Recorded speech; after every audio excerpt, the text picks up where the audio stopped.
Bom, então, semana passada... Bom, boa noite.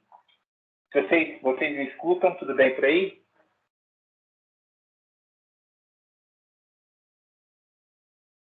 Pessoal, vocês me escutam?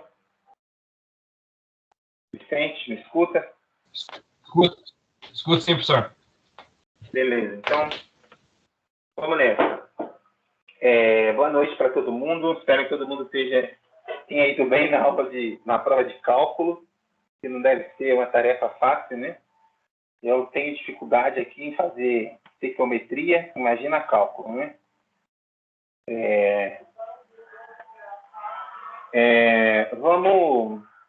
Vamos então retomar a aula da onde a gente parou semana passada. Eu optei por encerrar num determinado momento, né? E quero continuar dali. Bom, a gente estava falando do texto do Ricardo Antunes, e discutindo as características do que convencionou se chamar de capitalismo flexível, que é essa nova forma de capitalismo que haveria emergido, então, com a crise estrutural do capital durante as décadas de 50, durante as décadas de 60 e 70, né? O texto do Ricardo Antunes, então, é um texto que vai justamente falar dessas transformações de maneira, vamos dizer assim, mais ligado à esfera da produção mesmo, né? Dos modelos industriais de produção, observando de fato essas transformações estruturais das relações de produção do sistema capitalista. Nesse sentido, quero continuar falando um pouco sobre isso, né? E depois a gente passa para o texto do Selig, que é esse texto, que é o próximo texto da aula. Mas voltando, né? Segundo o Ricardo Antunes, e isso me parece ser, embora eu não seja especialista no tema, eu compartilhei com vocês, né, alguns vídeos da Maria Conceição Tavares, né? Compartilhei com vocês os vídeos dela, que é essa economista que é, digamos, intempestiva, vamos colocar assim. Essa seria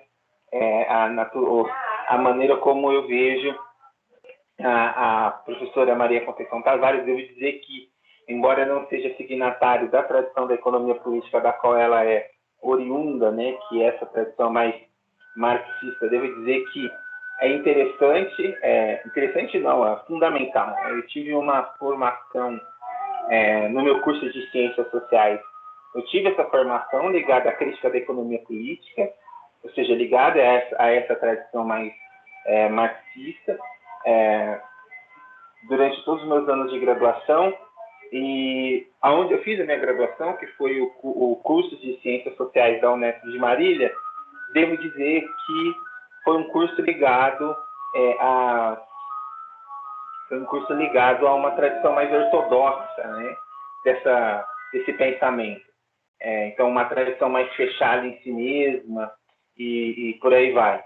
Mas, vendo um pouco as aulas da professora Maria Conceição, que fica claro é que, né, essa tradição, olhando justamente para o contexto contemporâneo, me parece ser uma tradição importantíssima para a gente lidar com a natureza da economia, que é uma economia política, né? A alta dos preços. É claro que a gente vive um contexto conjuntural, que é o contexto da pandemia, que teve profundas implicações para a dimensão da produção, né?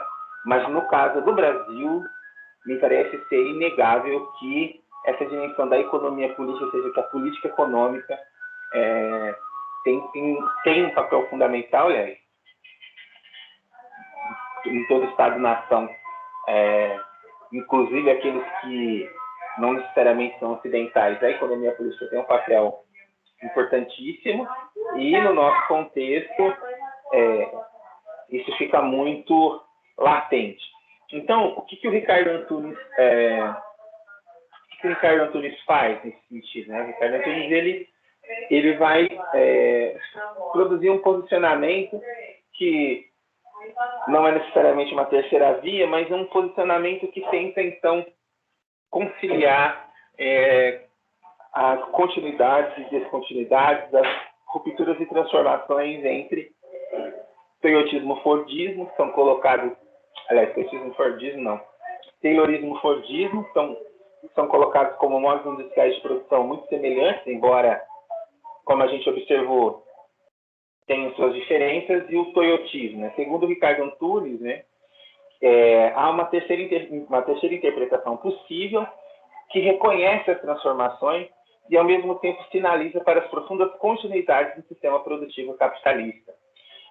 Diante dessas relações de profunda continuidade, né, a gente vai, a partir dos anos 80, então, e isso vai se consolidar nos anos 90, nós vamos observar o que vai se chamar de divisão global do trabalho, né? Ou seja, esse fenômeno contraditório, esse fenômeno que contemporaneamente é uma palavra que a gente não mobiliza tanto quanto a gente mobilizava, por exemplo, em meados dos anos 2000, que é essa palavra globalização, mas é inegável que o processo de transnacionalização do capitalismo, de um lado, ou seja, dessa divisão global do trabalho, em que, de um lado, você tem países chamados países desenvolvidos, né, sendo os grandes responsáveis por oferecer a mão de obra e, de fato, produzir as mercadorias, e do outro,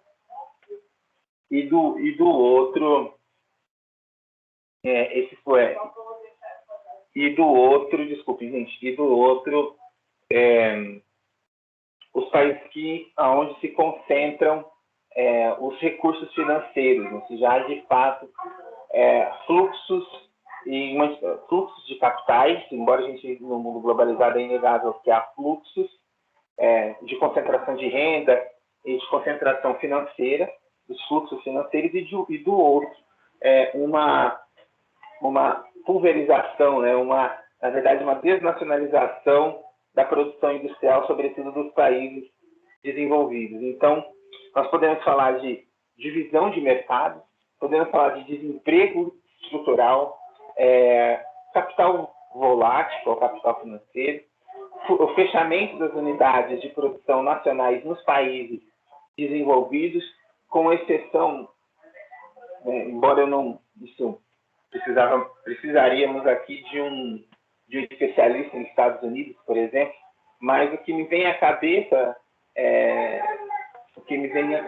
é produção nacionalizada ainda de automóveis, né? A indústria automobilística americana ainda tem uma forte presença, uma forte produção ainda em território nacional, mas quando a gente observa, por exemplo, a partir da década de 70 e depois, embora a década de 80 seja uma década problemática para a economia brasileira, mas o processo de desenvolvimento e formação econômica do Brasil entre os anos 70 e 80 foi, sobretudo, baseado no capital, no investimento externo direto, né, que é o processo de transnacionalização de um conjunto de fábricas. Então, isso é uma coisa importante. E, por fim, nós temos uma reorganização das técnicas financeiras. Então, há toda uma mudança da natureza da burocracia do capitalismo. Então, eu sei que vocês são economistas, né? Então,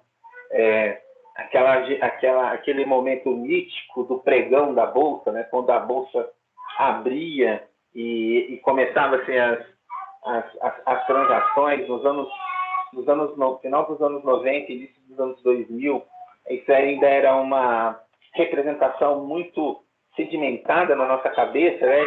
Aqueles operadores com telefones que não tem nem aonde colocar no gancho, né?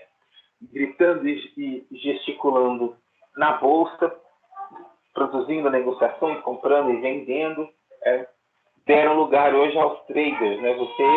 Você da sua casa consegue, então, entrar e manobrar no mercado de ações, ou, se você é um pouco mais radical, no mercado de opções. Então, isso são características desse novo modelo chamado de capitalismo flexível, né?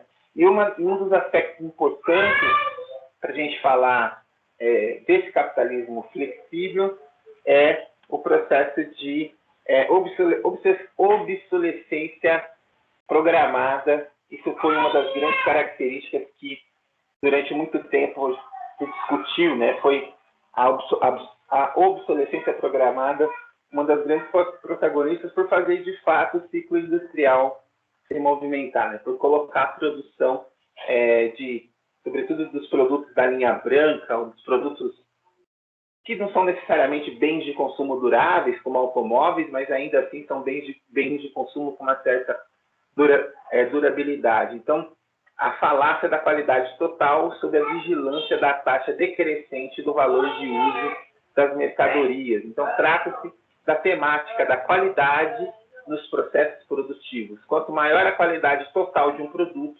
menor o seu tempo de duração. Então, há uma lógica da produção destrutiva, há um certo entendimento de que a durabilidade é um problema para o ciclo, né, para o processo produtivo. E, enfim, chegamos à ideia de uma sociedade do desperdício. Entre esses elementos, aqui eu trouxe alguns itens que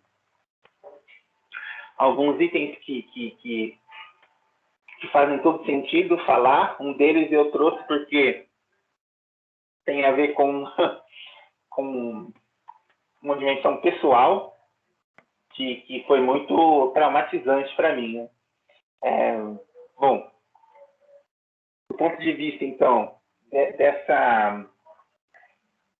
do ponto de vista dessa obsolescência programada, e eu acho que quanto maior a qualidade total de um produto, menor o seu tempo de duração, talvez o ícone dessa razão entre maior qualidade e menor tempo de duração seja os telefones da Apple, né? Os iPhones 11, 12 e 13. Então, anualmente, você deve trocar de iPhone. Não sei se você deve, mas para quem pode, há a possibilidade de trocar de produto, né? Seria um exemplo muito bem acabado dessa dimensão da obsolescência, né? Só um instantinho, gente. Tá, não é nada sério, não. Achei que era alguma coisa. Mas do ponto de vista da experiência pessoal, talvez eu coloquei esse notebook aqui que eu comprei em 2017. Esse notebook, mas ele é Dell Vostro 5480.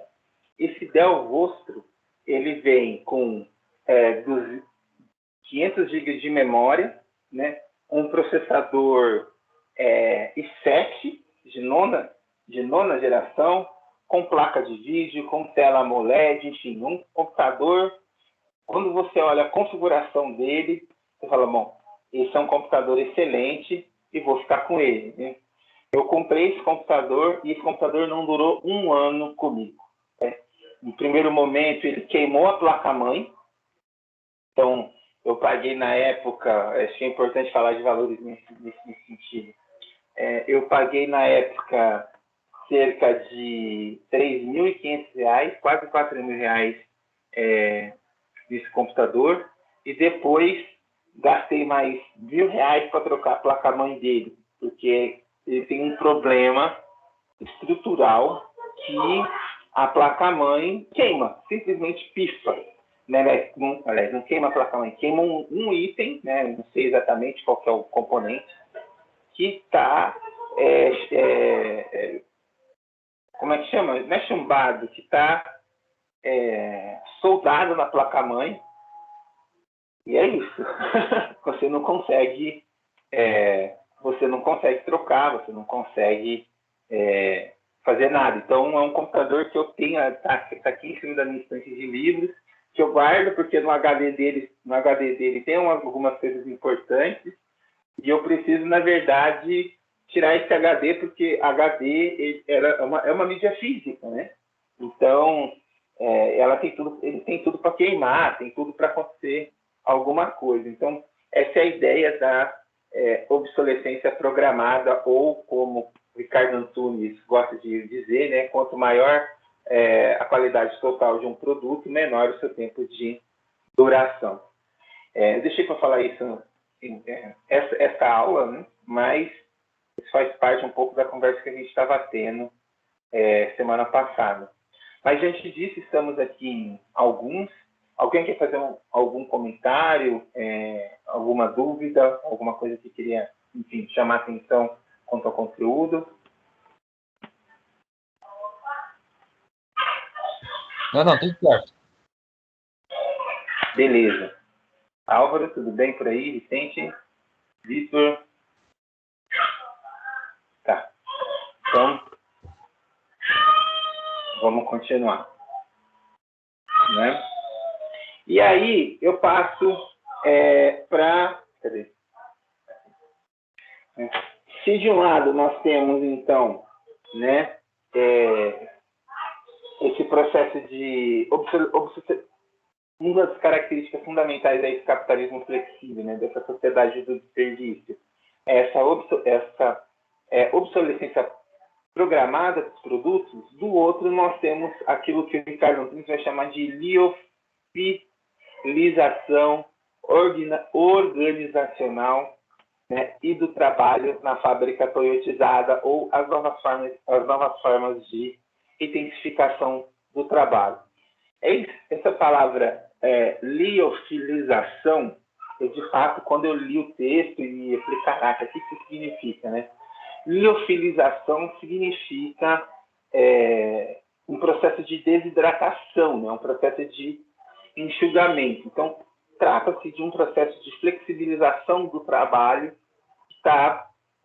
que vai em duas frentes. A primeira frente é a frente do próprio desenvolvimento de um conjunto novo de tecnologias que tem por capacidade ou que tem por potencialidade, então, retirar o trabalhador de fato da fábrica, ou seja, o implemento do trabalho, da força de trabalho, ele dá lugar, então, a um implemento da tecnologia.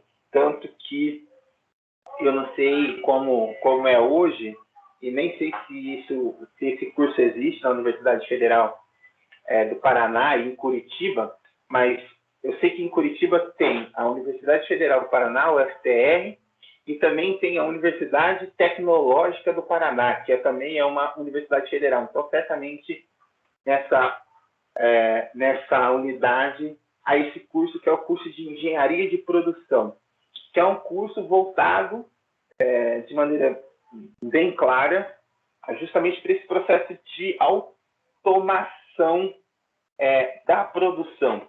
Me parece que a gente agora entra num novo nível, né? A gente entra agora num novo estado de automação, que é justamente com as redes 5G, né? Nós vamos, com certeza, entrar num novo estágio desse processo com essa tecnologia das coisas, né? Com machine learning e por aí vai. Então esse é um lado do processo de liofilização organizacional, que tem se tornado cada vez mais evidente, e do outro, esse processo de enxugamento tem a ver também com o que nós chamamos de desregulamentação das relações de trabalho, ou seja, né, mendigo não, coach de pobreza, né? Quem quiser a vaga vai ter que sair daí. Então, recentemente no Brasil, entre os anos de 2016 e 2017, enfim, nos últimos 5 anos, né, a partir do ano de 2016, nós temos observado um conjunto também de transformações do ponto de vista da desregulamentação das relações de trabalho, ou processo de flexibilização das relações de trabalho. Nós tivemos 3 reformas importantíssimas que atacaram de maneira sistemática, então, a CLT, né, então, aquele conjunto de leis trabalhistas que regulamentava as relações de trabalho. Então, nós tivemos, primeiro, uma reforma trabalhista, que foi promovida pelo governo Michel Temer. Depois, nós temos tivemos uma reforma previdenciária que foi promovida pelo atual governo, né, o governo Bolsonaro, e o governo Bolsonaro também foi protagonista na sedimentação, ou melhor dizendo, no aprofundamento da reforma trabalhista que foi pensada pelo governo Michel Temer. Essas reformas, elas foram mobilizadas, ou melhor dizendo, em torno delas, foi mobilizado um discurso muito marcado pela perspectiva neoliberal, no entendimento que o conjunto das leis trabalhistas que regulavam as relações entre capital e trabalho era um empecilho, era um obstáculo para a plena competitividade brasileira no mercado externo. Então, era, em suma, um empecilho para a competitividade do Brasil, era um empecilho para a geração de emprego, e a previdência também, ou seja, que o custo do trabalhador no Brasil, o custo do trabalhador com carteira assinada no Brasil, com todos os seus direitos garantidos, inclusive o direito previdenciário, era um custo muito alto, e isso onerava demais a folha de pagamento das empresas. Então, diante desses supostos obstáculos, porque o juízo de valor que transforma ou que qualifica esse conjunto de normas e regulações das relações de trabalho como obstáculos, evidentemente, parte de um ponto de vista específico, ou seja, toda a fala, toda a enunciação parte de algum lugar, né? Então, mobilizou-se esse discurso, articulou-se essa justificativa como passos fundamentais para a geração de emprego e renda no Brasil. Contudo, o que se viu nos últimos 5 anos foi a perda de direitos, né? Eu não sei quanto a vocês, né, mas eu tenho muito medo do futuro, porque eu não sei se um dia eu vou vir a me aposentar, porque a gente agora tem que ter muito tempo de serviço, né? E isso de um lado, ou seja, agora não é só tempo de contribuição, mas é idade, mas tempo de contribuição, e foi uma reforma que deu manutenção aos privilégios, né? Houve uma camada da população que perdeu direito, mas aquela camada, né, classe média alta, não foi afetada por isso. Então, a coisa é muito complicada. Então, empresas terceirizadas, células de produção, né, tempo de trabalho, envolvimento participativo, trabalhador polivalente, são todas características e valores e modos de gestão que vão passar a governar, que vão passar a orientar o horizonte semântico da produção na formulação da política econômica brasileira nos últimos 5 anos. É claro que eu estou olhando para os últimos 5 anos em razão de ser um contexto muito próximo à nossa experiência como estudantes, professores.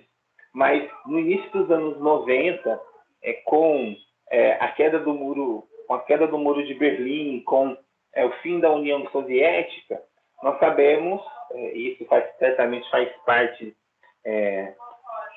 do estudo das ideias econômicas que vocês certamente, suponho eu, né, vão tomar contato durante o curso de graduação, que a década de 90 é, de fato, o momento em que se inaugura o discurso neoliberal, né, e a nova ordem mundial, o fim da Guerra Fria, a queda do Muro de Berlim, a queda da ex-União Soviética, muda completamente o cenário geopolítico, e aquela política econômica, aquele horizonte da política econômica e da política dividido, ou pelo menos supostamente polarizado entre um mundo capitalista e do outro lado um mundo socialista, dá lugar a uma nova ordem mundial em que o capitalismo se torna a principal economia política do mundo, e a partir dos anos 90, então, o Banco Mundial, junto com o Fundo Monetário Internacional e um conjunto de grandes economistas de Washington, criam, então, esse receituário que seria, vou dizer assim, um conjunto de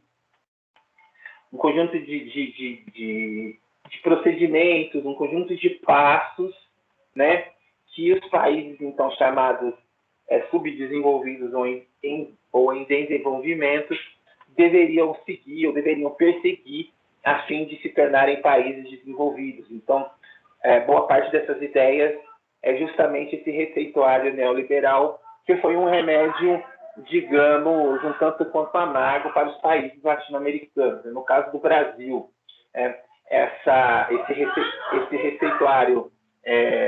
esse receituário neoliberal, ele foi o grande, por exemplo, protagonista no processo de privatização da Vale do Rio Doce, ou então da Vale, foi o grande protagonista que justificou o processo de abertura do monopólio de exploração do petróleo, ou seja, a Petrobras, então, a partir dos anos 90, com os projetos de privatização, especialmente do governo Fernando Henrique Cardoso, passa, então, a ser uma empresa de capital misto, embora o governo, ou o Estado, na verdade, o governo não, o Estado brasileiro sempre tem a prerrogativa, né, tem 50% mais um do que a Petrobras, mas é inegável que há um processo de abertura e o Brasil entra de maneira muito, vamos dizer assim, silenciosa nesse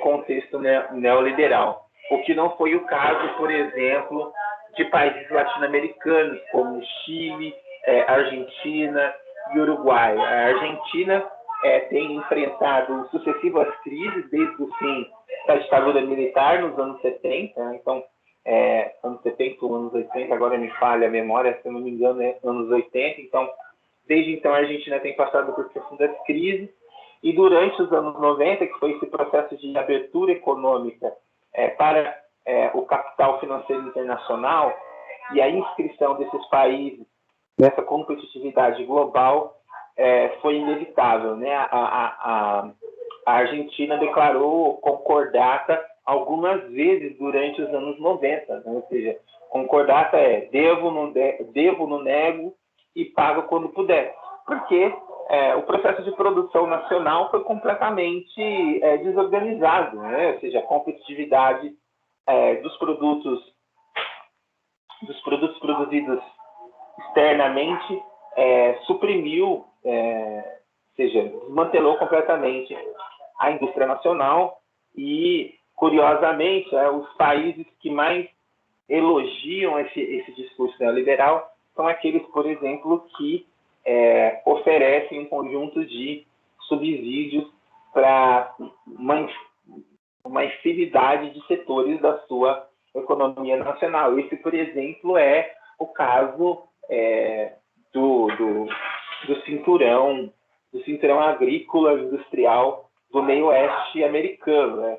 É sabido que esses agricultores recebem subsídios do Tesouro americano, ou seja, o Estado completamente, ou seja, de maneira muito contraditória ao que é defendido do ponto de vista da política externa.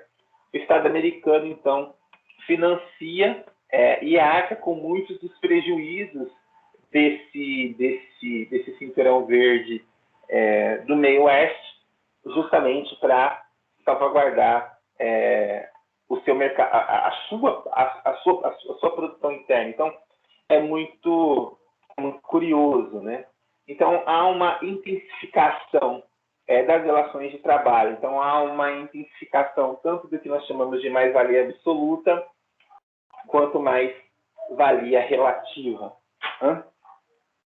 Pessoal, perguntas, comentários. Alguém lembra das crises aí dos anos 90? Né? A crise de 2002, em que o dólar chegou a R$5, parece mentira, né? Mas hoje o dólar está quase 6, então isso dá dimensão um pouco da crise que a gente enfrenta. Mas comentários, perguntas?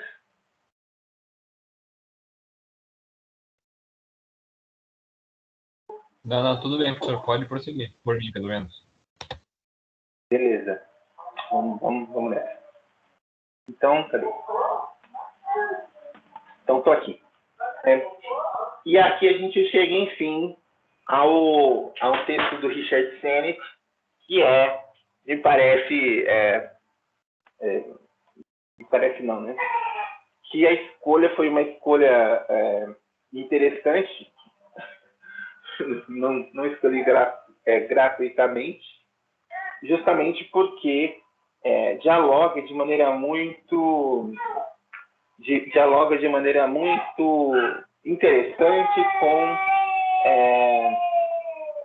com as proposições e com aquilo que o texto do Ricardo Antunes versa. Então, lembrando lá a teoria, alguns aspectos principais da proposição da teoria marxista, ou seja, de que são as relações de produção, são as relações estruturais que vão determinar as relações supraestruturais, ou seja, de que é a maneira como a sociedade produz e reproduz a sua própria vida, por meio ou a partir do modo como uma sociedade produz e reproduz a sua própria vida, que as esferas da política, da cultura, serão, da política, da cultura, da subjetividade, enfim, da estética, serão organizadas. Não por acaso, o Marx e o Engels têm profundas críticas, por exemplo, ao Estado liberal, acusando o Estado moderno, liberal e democrático como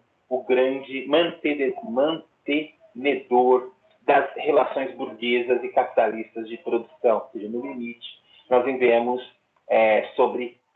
sob a égide de um Estado burguês. Então, um pouco para falar dessas relações entre estrutura e supraestrutura. E o Sennett, então, esse sociólogo americano, então, vejam, nasceu em 1943, o cara foi formado em Chicago, e aí não posso deixar de sinalizar isso, né? Ou seja, o nosso ministro da Fazenda também foi formado em Chicago, embora é uma geração posterior à geração do Sennett, mas isso mostra que há uma pluralidade, ou seja, há um conjunto de elementos que vão organizar a formação de um intelectual dentro das ciências sociais, e aqui eu vou realmente me apoiar nas falas da professora Maria Conceição, né? Agora esqueci, gente. Eu estou como Maria Conceição Tavares, que ela diz, né? A economia é uma ciência social. E ela é muito intempestiva na maneira como ela fala isso, mas de fato foi algo que me cativou, né? De que a economia, ciências econômicas, para ela é economia política, e nesse sentido ela é uma ciência sociais, e ela é muito interessante a fala dela no Roda Viva, né? Ela fala assim que todo economista tem que estar preocupado com a justiça social, né? Tem que estar preocupado com a questão nacional. Essa ideia de que primeiro vamos nos industrializar, depois vamos produzir e crescer, e depois vamos distribuir renda, segundo ela, isso é uma falácia, isso é um engodo, e tem produzido determinadas formações econômicas, como a nossa, que se desenvolvem ao longo do tempo, mas com profundos solavancos, com uma concentração de renda brutal. Então, nesse sentido, o Sennett é de fato um cara da sociologia do trabalho, formado em Chicago, que deu aula na London School of Economics, deu aula na Harvard University, deu aula na Yale University e na New York University. Tanto que ele atualmente professor emérito da NIU, que é a New York University, deu aula lá durante muito tempo, e ele é um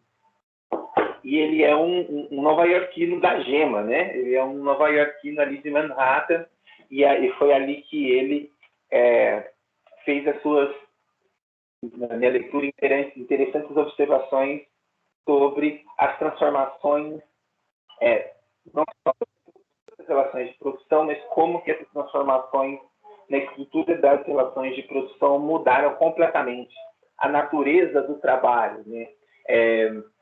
Existem alguns autores que vocês talvez vão tomar contato durante a graduação, que são chamados os autores do marxismo ocidental. Esses autores do chamado marxismo ocidental normalmente são colocados em oposição aos autores do marxismo oriental ou de um marxismo mais ortodoxo, né? Entre os autores do marxismo ocidental, nós poderíamos falar do próprio Max Horkheimer, do Theodor Adorno, nós podemos falar do Walter Benjamin, nós podemos falar faltou Adorno, Horkheimer, Marcuse, Walter Benjamin. Nós podemos falar de uma certa tradição de pensamento que vai pensar a economia política, que vai pensar, sobretudo, a experiência da classe trabalhadora, que é o Edward Thompson, né, que vai pensar o nome do texto dele é a experiência da classe trabalhadora na Inglaterra. Ou seja, esses autores têm temas e preocupações muito diferentes entre si, embora guardem, evidentemente, um fundamento em comum, ou seja, são signatários de uma mesma tradição de pensamento que depois da Segunda Guerra Mundial foi chamada justamente de marxismo ocidental, porque são autores que vão dar uma importância, que vão oferecer uma leitura muito acurada do que, dentro dessa tradição, vai se chamar de ideologia, né? O mundo da estética, esse mundo da cultura. Então, são autores que vão observar essa dimensão, especialmente o Thompson, né, com a experiência da classe operária. Eu vou recuperar aqui a minha tese, que eu quero muito recuperar o nome dos textos, porque Thompson, só um instantinho, e aí a gente já volta. Que são textos importantes, vejam por quê. Deixa eu recuperar aqui. Está faltando um N. Aqui. Então, são dois autores, né? O primeiro de fato, é o Edward Thompson, que escreve o livro A Formação da Classe Operária Inglesa, e agora eu não vou lembrar o outro, eu estou perdido. Tem hora que a referência ela escapa a gente, ainda mais eu que transito em um monte de lugar.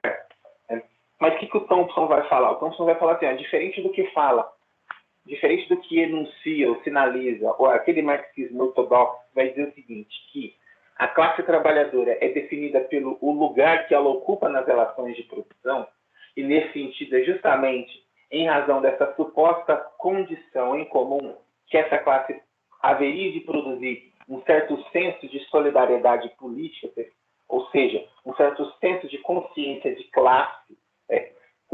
Os trabalhadores, os autores do marxismo ocidental vão dizer, olha, né, a gente tem que, para a gente falar de consciência de classe, nós temos que evidentemente olhar a experiência desses trabalhadores, a experiência histórica e cultural desses trabalhadores, ou seja, há um entendimento meio que weberiano, né? E aí é um pouco também do diálogo desses autores, de que a classe não necessariamente se define apenas ou tão só pelo lugar que aquele conjunto ou aquele grupo de sujeitos ocupam nas relações de produção, mas justamente em razão da sua experiência em comum. Então, isso abre todo um leque novo de estudos dentro dessa tradição. E o Sennett, então, vai ser um desses autores que vai justamente olhar para essa experiência, né, dessa experiência das relações de trabalho, menos necessariamente olhar as relações de produção ali entre capital e trabalho, mas olhar a expressão, a construção da subjetividade desse trabalhador. E aqui há dois livros importantes, né? O primeiro é o livro que a gente vai trabalhar, que é A Corrosão do Caráter, as consequências pessoais do trabalho em um novo capitalismo. E aqui nós temos um outro best-seller, assim, um livro também, ou como os americanos gostam de dizer, né? Masterpiece. A Masterpiece é a grande obra, né? A obra-prima. Masterpiece nós poderíamos trazer como obra-prima, que é A Queda do Homem Público, que são dois textos que dialogam muito. Mas o texto que a gente vai trabalhar hoje é esse texto chamado A Corrosão do Caráter. E o que o texto da Corrosão do Caráter vai versar? Ou seja, o texto vai versar justamente sobre os impactos dessas transformações estruturais do capitalismo e a emergência desse novo capitalismo nas relações de trabalho, ou mais especificamente na subjetividade do trabalhador. Então, o que o Sennett vai observar? Né? Que haviam um conjunto de condições estruturais e estruturantes que organizavam a experiência do trabalhador no capitalismo clássico, ou seja, aquele modo de produção industrial taylorista, fordista, deu origem a um certo tipo de trabalhador, a um certo tipo de sujeito histórico, estruturalmente condicionado. Então, quais são essas características? Tempo previsível, ou seja, você começava a trabalhar numa empresa, né? E provavelmente poderia vir a se aposentar naquela empresa, né? E por outro, a ideia de uma jaula de ferro no sentido weberiano, ou seja, trabalhar naquela fábrica significava ser inscrito em um conjunto de relações burocráticas muito bem definidas, muito bem rotinizadas, muito bem racionalizadas. Então, havia toda uma burocracia, tanto do ponto de vista da gestão, e isso é um aspecto importante, né? Lembrando que a dimensão da gerência e da gestão são aspectos fundamentais do modelo taylorista-fordista. Então, havia ali toda uma espécie de competitividade, todos aqueles elementos que a gente já trabalhou, e do outro, houve um processo de institucionalização dos meios e dos veículos a partir dos quais os trabalhadores poderiam se mobilizar a fim de lutar por direitos. Então, nós tivemos tanto o ganho de importantes leis trabalhistas, de importantes leis que depois vão ser, no caso do Brasil, institucionalizadas com a lei lei de diretrizes e bases da educação, não, né? Com as reformas de base produzidas por Getúlio Vargas, mas depois levadas adiante e aprofundadas por Juscelino Kubitschek, enfim, nos anos 30, 40, 50 e 60, né? E e a sedimentação de um tipo de organização de classe, que é o sindicato, que vai ser a ponta de lança e o principal veículo de mobilização política desses trabalhadores, né? Então, havia todo esse conjunto burocrático que, de certa forma, normatizou, né? Normatizou no sentido de regulamentou as relações entre capital e trabalho, que deram origem, segundo ao Sennett, a um trabalhador muito disciplinado, ou seja, um trabalhador muito eficiente, com muita destreza naquilo que ele fazia, e um trabalhador também muito comprometido com a sua própria empresa. Havia um senso de solidariedade, na verdade, um senso de pertencimento do trabalhador em relação à sua empresa, em relação à sua fábrica. Então, tanto que talvez, eu não sei se aqui nós estamos, não sei se todo mundo aqui, aliás, quem daqui é paulista? Tem algum paulista que é estudante do estado de São Paulo aqui com a gente? Oi, professor. Eu sou de São Paulo. Você é de São Paulo.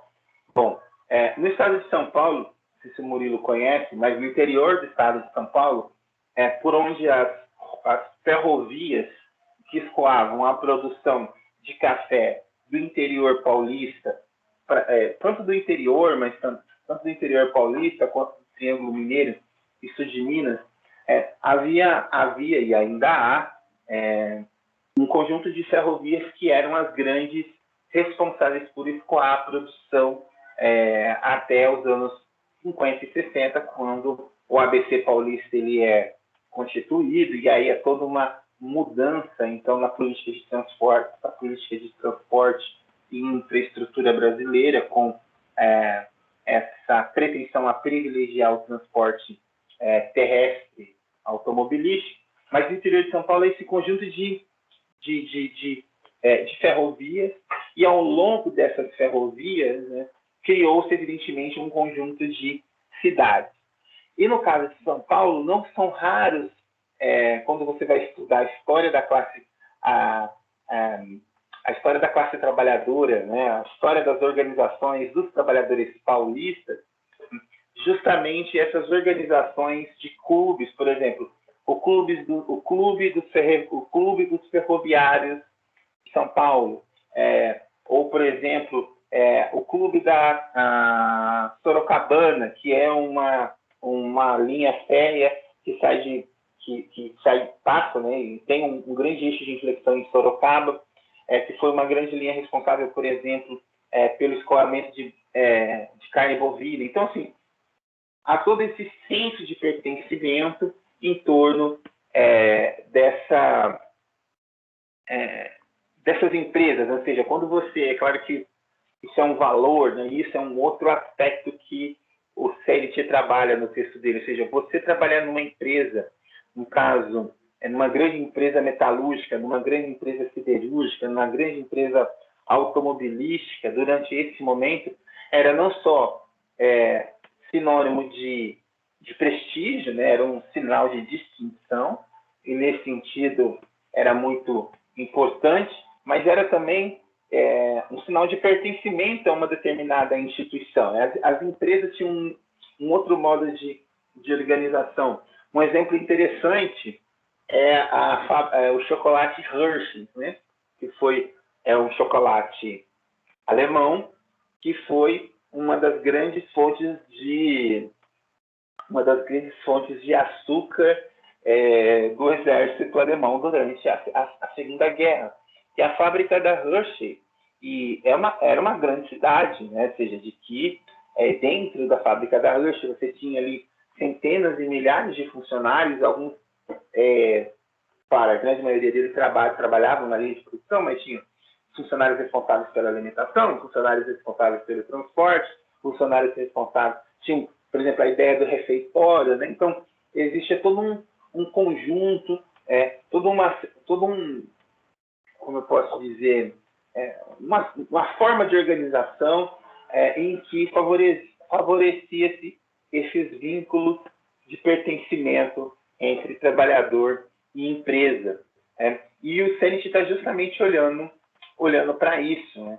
E dizendo, talvez, não sei se ele está certamente não romantizando isso, né? Não é necessariamente isso que ele está fazendo, mas ele, de fato, ele olha para esse contexto, anos 20, 30, até meados do século 20, como um período como um período clássico, né? Como um período em que ali se realizou, ali se constituiu, ou ali se instituiu aquela estética trabalhista, né? Que seria a grande protagonista na realização da Revolução, talvez. Então, é muito interessante.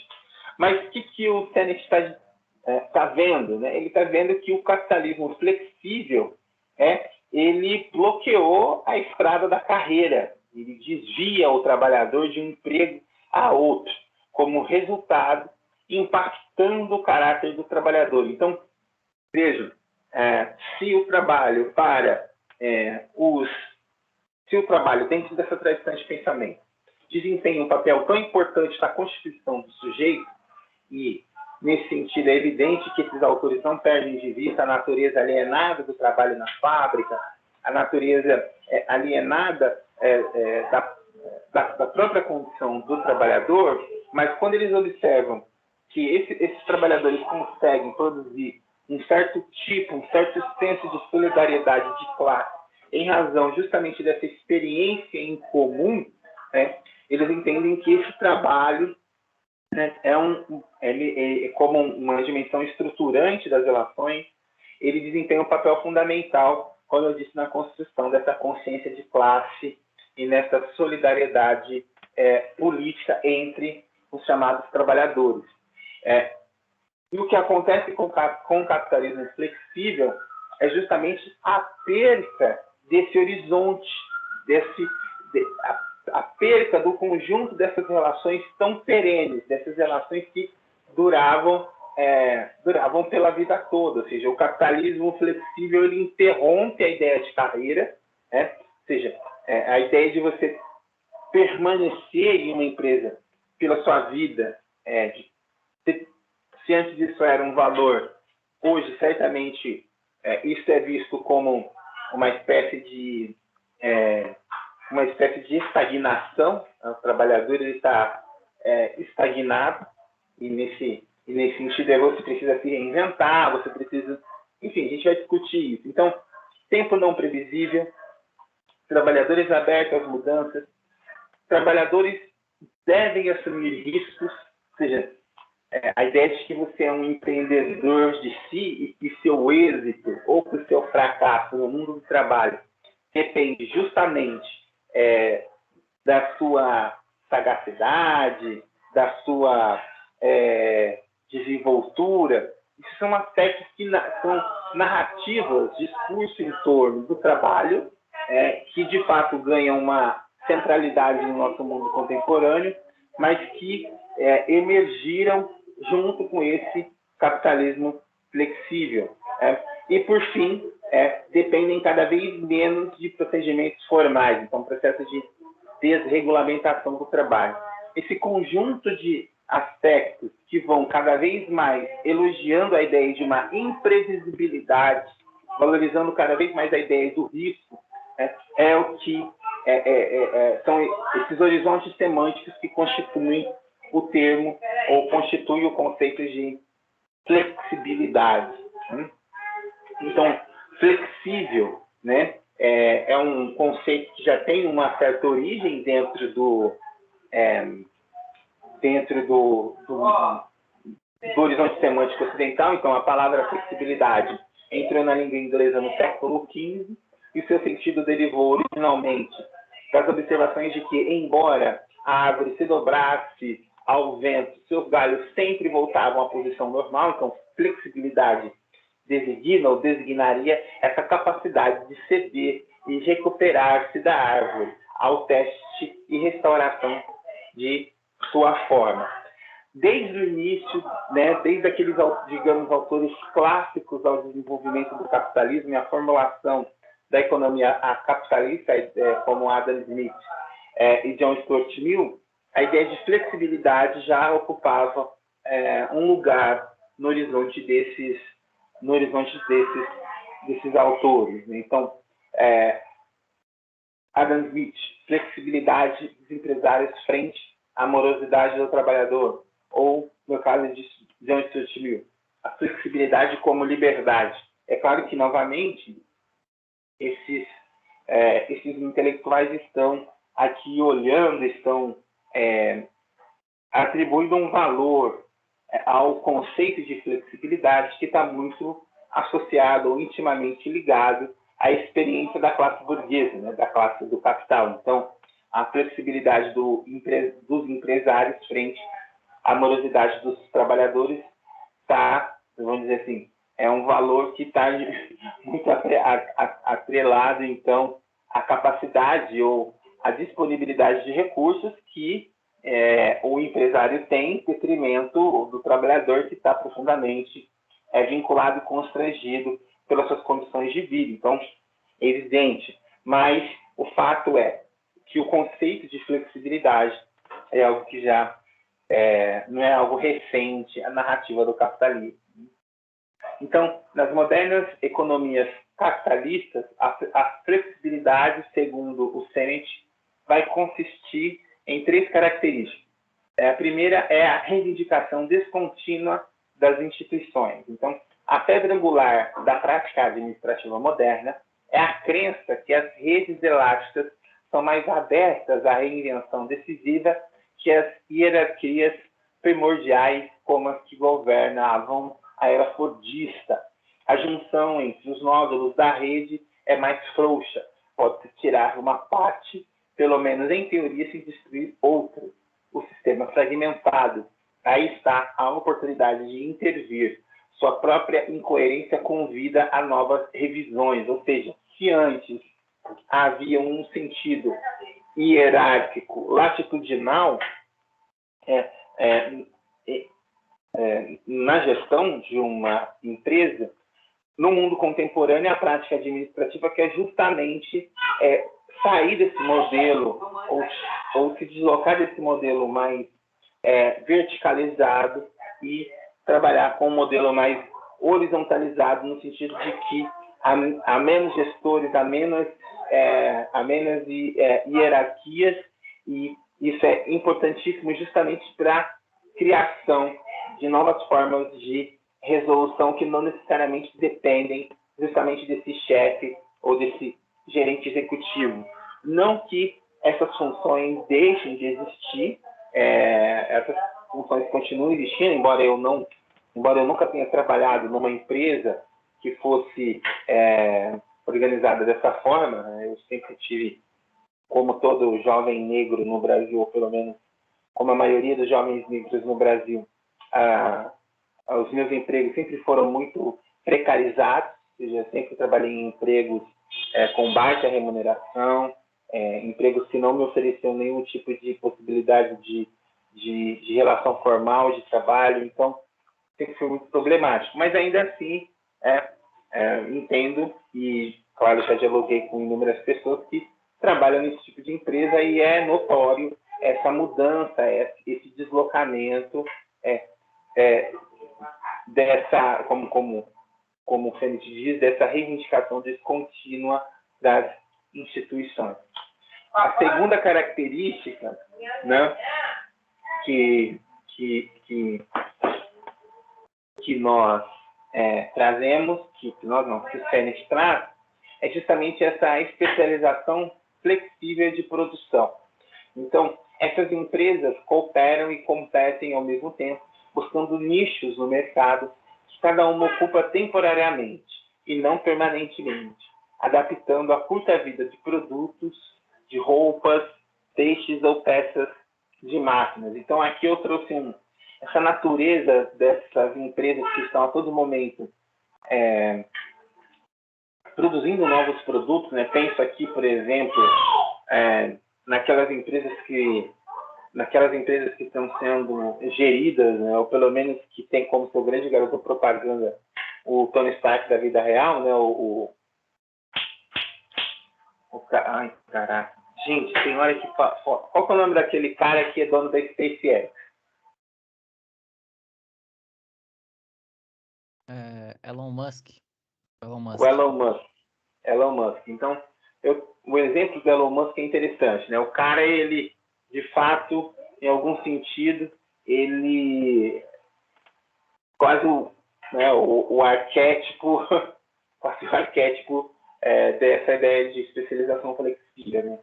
A fortuna da família do Elon Musk, para quem não sabe, o Elon Musk é sul-africano, né? E a fortuna da família dele está muito associada, por exemplo, a um conjunto de relações que ajudaram a formar o apartheid, né? Ou seja, uma família que tem essa origem muito problemática na África do Sul, mas para quem conhece um pouco da biografia do Elon Musk, ele nasce, né, ali na África do Sul. Ele e o irmão entendem que é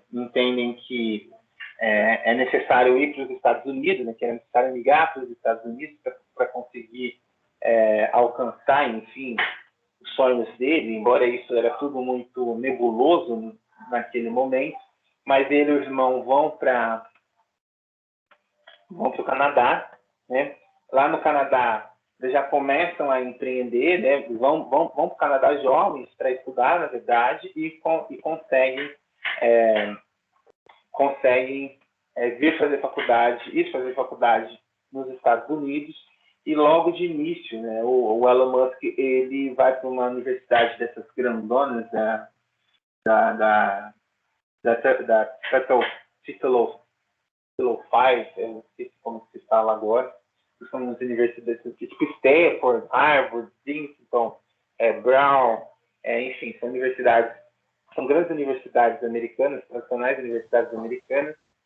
E logo de início ele abandona a universidade para empreender. Esses dias eu escutei um Nerdcast sobre o Elon Musk, né? Na verdade um Nerdtech, sobre a trajetória dele.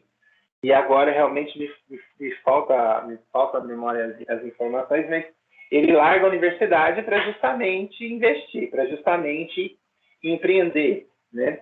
E é nesse contexto que, posteriormente, ele vai se tornar parte do grupo de investidores que vai dar origem ao PayPal, né? Esse sistema de pagamento que revolucionou o modo de pagamento nos Estados Unidos. Para quem não sabe, o sistema bancário brasileiro é quase um alienígena, né? Os bancos aqui no Brasil são muito eficientes. Nós temos aqui um conjunto de facilidades, um conjunto de serviços que são quase de outro mundo quando você vai para os Estados Unidos. Então, eles ofereceram um conjunto de serviços que foi importantíssimo para requalificar as transações financeiras nos Estados Unidos, e foi a partir daí que o Elon Musk sai do PayPal, enfim, como toda empresa desse calibre, né? Ocorre um conjunto de problemas, de disputas e por aí vai, e ele, enfim, sai, mas ele sai com 200 milhões no banco, 200 milhões no bolso, e funda a SpaceX e a Tesla. Na verdade, a Tesla já existia, mas ele entra como investidor, como gestor, justamente com esse objetivo de transformar carros elétricos, tirar, né, ou seja, carros elétricos deixarem de serem conceitos para serem produzidos em massa. Então, esse foi o grande desafio do Elon Musk na Tesla. Ele tem êxito nisso, ou seja, não sem profundos percalços, né? A Tesla quase faliu algumas vezes, mas ainda assim o cara conseguiu, né? E depois funda a SpaceX, que é uma empresa de foguete. Então, o cara oferece serviços financeiros, depois vai para uma empresa de produção automobilística, depois vai para uma empresa de transporte espacial. Ou seja, então, isso demonstra, ou seja, a natureza dessa especialização flexível da qual o Fênix está falando. E aqui eu trago uma das empresas que mais me aterrorizam contemporaneamente, né? Que é a Boston Dynamics. Eu sei que vocês estão vendo aí a reprodução, né? Mas eu agora não sei se foi a Boston ou foi uma outra empresa que colocou um canhão, uma metralhadora nas costas de um desses robôs quadrúpedes aí que a gente está vendo. Então, Foi a Boston mesmo, professor. Foi a Boston Dynamics. Então, isso aí para mim já é o prenúncio, né? Embora eu não seja um cara muito religioso, né?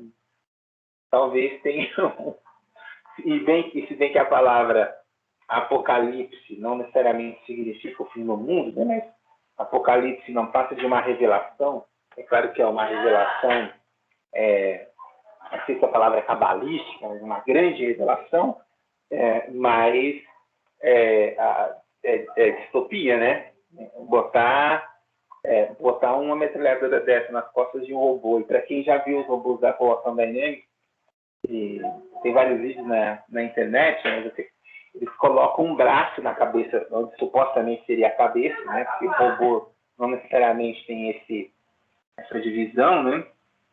mas a gente sempre acaba aproximando, botaram uma mão mecânica e essa mão abre portas. Então, é um bagulho aterrorizante, vamos colocar assim. Né? Mas ainda assim, claro, isso demarca justamente isso que eu quero chamar de, que o autor está chamando de especialização flexível. E aqui a gente vê o desenvolvimento da Boston Dynamics. Então, o negócio começou com esse robôzão aqui, que parece um tanque de guerra, né? E foi diminuindo, até a gente chegar desse robô menor, que seria o protótipo mais avançado. Esse modelo bípede aqui também já é um modelo ultrapassado. Eu já vi alguns vídeos, né, de robôs pulando, fazendo parkour. É um negócio que é aterrorizante, né? Mas é isso que o CENIT está querendo dizer com especialização flexível, né? E depois tem concentração de poder sem centralização, né? Então, os novos sistemas de informação oferecem um quadro abrangente da organização aos altos administradores de uma forma que deixa os indivíduos em qualquer parte da rede pouco espaço para esconder-se, né? Os silos substituem as negociações que poderiam proteger os indivíduos ao lidar apenas com seus superiores intermediários. Do mesmo modo, se desse sistema integrado, que agora eu não lembro, do mesmo modo, a desagregação vertical e a eliminação de camadas são tudo menos processos descentralizantes. Há um continente de poder no arquipélago de poder flexível. Alguém no continente decide que Barbados pode fazer o trabalho antes feito por Trinidad e Guadalupe. Barbados raramente prefere aumentar seus próprios fardos. Então, eu sei que a metáfora é um pouco estranha a gente, porque o Caribe não é uma região a não ser pelo Chaves, né? Quando o pessoal vai para Acapulco, que é no Caribe, mas essa ideia de um arquipélago é justamente esse conjunto de ilhas, né? Conjunto de unidades que estabelecem entre si profundas relações. Então, a ideia de arquipélago é um pouco disso, mas são relações que não necessariamente estão centralizadas. Então, arquipélago tem a ver com rizoma, que é uma metáfora analítica para essas relações que não necessariamente estão organizadas em torno de uma gestão verticalizada ou necessariamente hierarquizada, embora o que o autor está justamente dizendo é que, embora nós observamos essas linhas de tensão, essas linhas de intensidade, essas trocas que acontecem, ainda assim há um continente onde, sobretudo, os grandes gestores podem justamente organizar e deliberar sobre o trabalho. Então, concentração de poder sem centralização. Talvez esse modelo, então, que já era um modelo muito bem estabelecido. É claro que eu, como professor, isso não era algo tão comum, mas por acompanhar alguns sites de entretenimento, alguns sites que falam sobre profissões da tecnologia, enfim, a ideia de home office e a ideia de trabalhar de qualquer lugar do mundo é algo que já é muito mais comum a diversas profissões de tecnologia do que a minha, por exemplo, profissão no âmbito da educação. Então, e agora, evidentemente, com a pandemia, a ideia do home office ela se tornou algo realmente muito mais disseminado, né? Empresas que antes trabalhavam naqueles grandes escritórios, hoje já estão optando por trabalhar pelo home office, ou pelo menos de forma híbrida, nesse sentido. E diante disso tudo, o CENIT ele vai falar desse trabalhador, né? Quais são os impactos disso para os trabalhadores. Ele vai falar riscos, né? porque o risco se tornou desordenante e deprimente. Então, o que o Sennett vai dizer? Ele vai falar que esse conjunto de novas relações, esse conjunto de novas formas de trabalho colocou o trabalhador em uma posição muito problemática, em uma posição muito qual que é a palavra? Em uma posição muito vulnerável, né? Em uma posição de vulnerabilidade muito grande, tanto do ponto de vista das regulamentações das próprias relações de trabalho, quanto, evidentemente, da sua subjetividade. Então, o trabalhador ele se sente constantemente em teste. Isso é um sentimento comum, né? Essa falta de âncora, essa falta de estabilidade sugere ou então estabelece não só uma ansiedade tremenda, né, quanto uma incerteza e uma insegurança muito profundas em relação à vida, em relação ao futuro e em relação à própria carreira. Isso, para o Sennett, dá a ideia de um viver no limite, estar no limite a todo tempo, e isso, para ele, é o grande problema, né? A grande questão para o Sennett. Então, o trabalhador passa, de fato, a viver essa condição. Não são raros, então, pensando aqui no nosso mundo contemporâneo, né, de que não são raros, por exemplo, os trabalhadores que, de algum modo, estão vivenciando alguma forma de depressão, ou trabalhadores que já experimentaram alguma espécie de burnout, ou seja, uma espécie de desligamento, né? O cara trabalha tanto, o cara está todo momento vivendo essa condição tão radical que ele, então, chega num momento limite que ele dá uma apagão, né? Então, burnouts também são muito recorrentes. Então, a troca de trabalho é valorizada como um aspecto necessário ao mundo do capital flexível. E aqui eu trago é claro que é um filme muito, como eu posso dizer, muito tranquilo, assim, né? Não é um filme denso, não é um drama, não é um drama profundo, que é esse filme chamado Um Senhor Estagiário. Acho que vocês encontram ele na Netflix. Vocês conseguem vê-lo na Netflix. Eu vou até confirmar aqui. Em que um instantinho, só para confirmar que sempre tem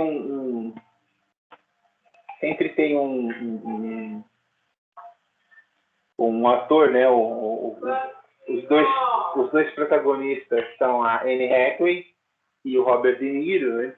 E qual que é a história do filme? Uma história, um plot bem simples, mas que realmente é muito interessante. Ou seja, a Anne Hathaway, ela é uma jovem empresária que tem uma empresa que tem uma empresa que vende roupas, né? Que vende roupas pela internet. Então, ou seja, ela tem um marketplace que faz vendas pela internet e está indo de vento em popa. Ela é o CEO, enfim, dessa loja dela, ela é a fundadora e tudo mais. E é interessante, né? É interessante em vários sentidos, mas ela narrando um pouco da constituição da própria empresa dela, que nasce justamente de uma demanda de uma mulher de classe média, tal, que vive em Manhattan, né? Ou seja, enfim, ela é uma mulher muito específica dentro da sociedade americana, que, embora no Brasil faça parte de um grupo muito específico, né, que seria de uma classe média alta, nos Estados Unidos, né, há muitas mulheres médias na mesma condição dela, então ela cria essa empresa. Então, um pouco dessa narrativa, né, de que uma boa ideia ela nasce justamente do fato de você suprir uma necessidade, de você empreender sobre algo que é quase que o lógico, no sentido de que é imediato, né, mas que tem uma grande necessidade. E aí, essa empresa dela, essa empresa toda escolar, e que a galera anda de bicicleta dentro da empresa e esse tipo de coisa, decide, então, produzir algum tipo de política, para algum tipo de, como eu posso dizer, de incentivo, um tipo de estratégia que tem por objetivo trazer pessoas de terceira idade para dentro da empresa. E é nesse contexto, então, que o Robert De Niro, que representa também, né, qual que é o papel dele, de um homem médio americano, na verdade, de um homem muito bem sucedido, que vive também em Manhattan, né, e que ele se vê viúvo, né, sem a presença dos filhos, sozinho, e sem uma vida produtiva, um cara que teve uma vida produtiva longa, né, trabalhou a vida inteira, né, e tudo, e ele se propõe a participar vamos dizer assim, dessa iniciativa, e a coisa para ele já começa meio que difícil, né, porque a chamada do trabalho era o seguinte: olha, nós não queremos currículo, né? A gente entende que nós queremos menos você mandar um papel para a gente e mais você falar de você, falar quem você é e tal. E aí a dificuldade toda já começa para a aplicação à vaga. E ele consegue, evidentemente, entrar, e o plot do filme é esse, e vai mostrando, né, assim, entre outras questões, por exemplo, como questões de gênero, que é um aspecto muito abordado no filme, mostra essa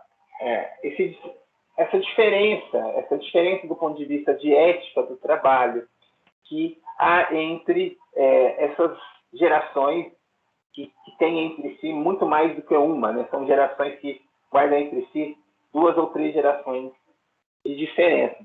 E aí um ponto interessante, que esse é um dos pontos que eu queria chamar a atenção, no início do filme, quando ele está aplicando para a vaga, e o vídeo dele é aceito, e aí ele vai, de fato, passar por algumas entrevistas, pergunta-se para ele, né, aonde que ele pretende estar, o entrevistador, um cara de uns 24, 25 anos, pergunta para ele onde ele pretende estar daqui a 10 anos. Essa é a pergunta que o cara faz para ele. E o filme, curiosamente, começa com o personagem do Robert De Niro indo a um conjunto de enterros, né, dos amigos dele, porque ele já tem 70 anos, uma coisa assim. Então, é muito interessante, mas o que mostra e o que esse filme pode contribuir, embora ele não seja um filme tão sério, vamos dizer assim, como cientistas sociais gostam de indicar, né? Mas é um filme que vai justamente versar sobre essas transformações das relações de trabalho, né? E o filme passa um bom tempo explorando justamente essa diferença entre o Robert De Niro, que representa um cara dos anos 60 e tal, e os funcionários da Anne Hathaway, que são caras jovens de 23, 24 anos. Então, é um filme muito interessante. E quais são os questionamentos, né? A experiência tem pouco valor, a superficialidade degradante é a desorganização do tempo. Então, questiona um pouco de que, embora a gente faça muitas coisas ao longo do dia, né, para quem trabalha numa empresa dessa, tem que resolver, tem que lidar com muitos problemas ao longo do dia, mas esses problemas, de fato, segundo, evidentemente, a avaliação do Sennett, são problemas muito superficiais, né? E aí a conclusão, né? Acerta-se partiu. Não tem trajetória numa economia política replanejada que detesta a rotina. Então, esse vamos dizer assim, a conclusão do Sennett, o entendimento de que nessa nova economia flexível não há possibilidade de você, de fato, construir uma carreira e você, de fato, então, se manter. Isso para o Sennett é um problema, e aqui a gente volta, né, lá no início, só para fazer um comentário antes de partir para o final da aula, né, já é 27, a gente vai até 8h30, que é justamente a queda do homem público. Então, vejam, só para a gente concluir, né, a corrosão do caráter, então, é esse texto em que o Sennett vai produzir, por meio de um trabalho de campo realizado na cidade de Nova York, com diversos trabalhadores dos mais diversos segmentos, né, o Sennett vai, então, observar essas transformações nesse senso de solidariedade do trabalhador, né, esse trabalhador disciplinado, esse trabalhador que antes havia estabelecido com a sua empresa um senso de pertencimento, justamente porque ele muitas vezes trabalharia, né, toda a sua vida produtiva dentro daquela mesma empresa, né, esse trabalhador não mais pode se realizar nesse sentido, ou seja, há uma corrosão das relações de trabalho, e isso, para o Sennett, dá origem a uma corrosão do caráter, ou seja, aquele modelo de trabalhador, aquela subjetividade voltada para aquele tipo de trabalho não mais é produzível, justamente porque as relações de produção mudaram, né? E, em consequência, né, há justamente essa queda do homem público. Por quê? Né? E aí eu não vou entrar no texto do homem público, mas é justamente esse diagnóstico do Sennett de quê? De que esse trabalhador, justamente por não mais salvaguardar, né, essa relação tão perene, tão permanente com o seu trabalho, por essa relação ser agora efêmera, breve, superficial, né, esse trabalhador que tinha e desempenhava um papel fundamental na democracia americana, ou um papel fundamental nas sociedades ocidentais, nas democracias ocidentais, né, esse trabalhador que empurrava o marco normativo, que lutava por direitos, que aprofundava a democracia por meio da sua participação, esse trabalhador não mais existe. Então, por isso que ele fala dessa queda desse homem público. No fundo, é uma avaliação muito negativa, evidentemente, a partir de uma perspectiva da organização da sociedade civil, que encontrava nas organizações de classe a sua pedra fundamental, né? E aí a gente parte para o final da aula, que é justamente apenas um comentário. Eu tenho uma aula sobre isso, a gente poderia uma hora lidar com essa aula, enfim, entrar nessa aula, que é o seguinte: se o trabalhador não mais encontra, né, o seu senso de pertencimento, né, o seu senso de identidade nas suas relações de trabalho, na sua experiência coletiva com outros ou com outras almas aparentadas a ele, justamente em razão das relações de trabalho, aonde que esse trabalhador então vai encontrar, né, aonde que esse trabalhador então vai encontrar um locus, nem que seja breve, efêmero, de realização pessoal, né? E aqui eu trago, né, um autor, na verdade eu trago um livro, que se transformou numa série, e um autor que a série é Deuses Americanos, e o autor é o Neil Gaiman, né? Ou seja, Deuses Americanos, ou American Gods por Neil Gaiman. Para quem não conhece, Neil Gaiman, ele é um autor de quadrinhos famosíssimo, assim, tem histórias clássicas, como essa história que aqui é American God, mas nós poderíamos falar do próprio Sandman, por exemplo. E o autor é o Jean Baudrillard. O que esses intelectuais vão avaliar? Eles vão avaliar que o trabalhador agora vai encontrar no consumo, né? Vai encontrar no consumo esse lugar para se realizar. Então, eu falo de novos deuses porque nessa mitologia do Neil Gaiman existem os velhos deuses e os novos deuses. E os deuses, nessa mitologia do Neil Gaiman, não são necessariamente entidades, né? Deuses, como nós conhecemos das nossas mitologias. Embora eles representem deuses, sobretudo os velhos deuses, representem deuses das nossas mitologias, seja judaico-cristã, seja anglo-saxônica, seja celta, por exemplo, né? Mas o que é para Neil Gaiman os deuses, né? Na verdade, ele fala de perpétuos, que são conceitos, né? Conceitos personificados ao longo do tempo, ou seja, são expressões de adoração, de idolatria, nossa, que se personificam, né, em pessoas e tudo mais. E para os fins da nossa aula, né, o consumo é um novo Deus, ou seja, é uma nova mitologia, ou seja, e a mitologia é no sentido realmente judaico-cristã, cristão, da possibilidade de se realizar, de transcender. Mas o que o Jean Baudrillard está falando de que no nosso contexto, né, no nosso contexto, o consumo ele vai se tornar esse novo Deus, né? E aqui eu trouxe um avatar desse novo Deus, que é o Ronald McDonald, né? Que é o consumo, na qualidade de um novo mito tribal, transformou-se na moral do mundo contemporâneo. Encaminha-se para as bases da destruição do ser humano, ou seja, de que o consumo de fato está pulverizando aquilo que nós temos de humano, nos transformando a nós e aos outros e a tudo que nos rodeia em objetos de consumo. Isso é, do equilíbrio que desde os gregos o pensamento europeu manteve entre as raízes mitológicas e o mundo do Logos. Baudrillard cai na conta do perigo que corremos.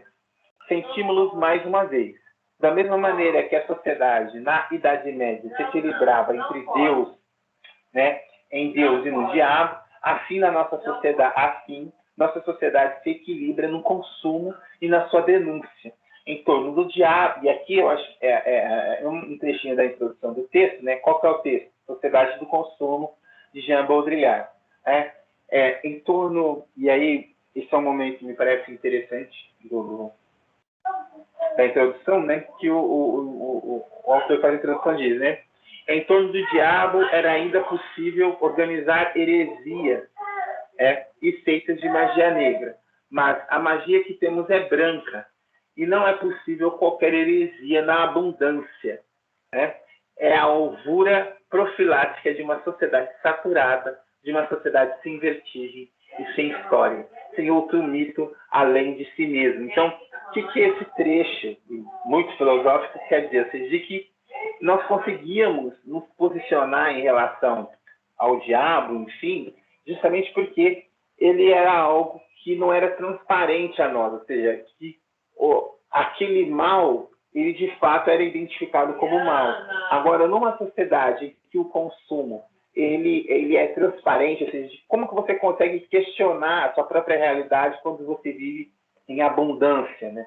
Então é por isso que fala assim uma segura alva, ou seja, uma cegueira alva, essa cegueira branca, justamente porque a gente vive numa sociedade marcada pelo consumo, né? Então aqui eu não vou entrar, né? Senão a gente vai muito longe, né? Mas só para concluir, então,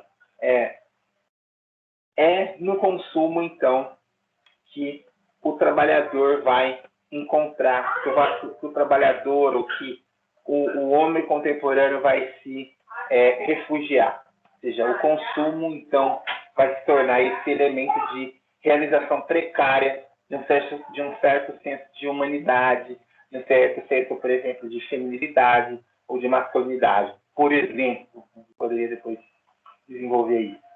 Mas é isso, gente. Perguntas, comentários, indicações.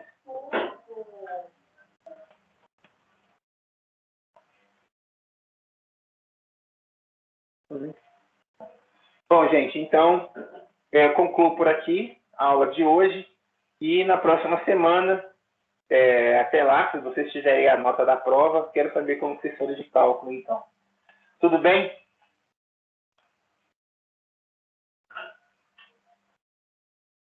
Fechou, professor. Obrigado.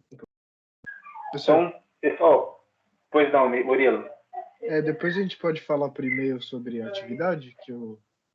Sim, nossa, Murilo, me desculpa. Sim, só me dá manda um e-mail novamente, que aí a gente vai resolver, beleza? Posso mandar aqui no chat? Pode. Vamos. Como é que eu faço? Faz o seguinte, vamos conversar pelo chat agora, mas não o chat privado, não esse daqui. Beleza? Ah, tá bem. O chat, tá bom? Então tá, eu tô aguardando você. Pessoal, até mais. Tchau, professor. Obrigado. Até mais, tchau. Até, prof. Boa noite.